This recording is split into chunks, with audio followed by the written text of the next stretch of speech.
ওয়াসাল্লাম আকিলাহু ওয়া মুকিলাহু ওয়া কাতিবাহু ওয়া শাহিদাইনি ওয়া ক্বালাহুম সাওয়াউন। মুসলিম শরীফের হাদিস। রাসূল বলেন, যে ব্যক্তি সুদ খায়, আকিলাহু সুদ খায়, ওয়া মুকিলাহু যে সুদ দেয়, ওয়া কাতিবাহু যে লেখে। এখন বলে ব্যাংকের সাথে সুদের সাথে লেখালেখি সম্পর্ক আছে না নাই? আছে। এই ওয়া কাতিবাহু যে লেখে, তাহলে একটা আকিলাহু খায়, মুকিলাহু যে দেয়, কাতিবাহু যে লেখে, আর অসাহিদাইহি সাক্ষী দেয়, যে কি দেয়? সাক্ষী দেয়। এক চার শ্রেণী। রাসূল বলেন ওয়াকালাহুম সাওয়াউন, এরা এক বরাবর। এরা কি? এক বরাবর। এরা একই গুনাহগার। রাসূল বলেন, কেউ যদি সুদের 1 টাকা, বলেন কয় টাকা? 1 টাকা। কেমন অবস্থা নিয়েন না, কিন্তু আমি হাদিসটা আপনি বলতে হবে।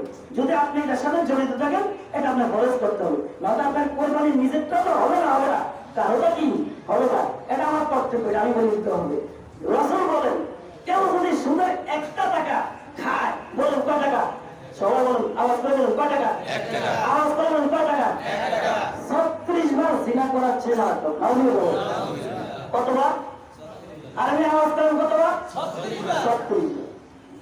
সুদের নিম্নতম দরজা হচ্ছে, একেবারে নিম্ন, কবিরা গুলো তোমার নিম্নতম দরজা হচ্ছে নিজের মায়ের সাথে জিনা করে।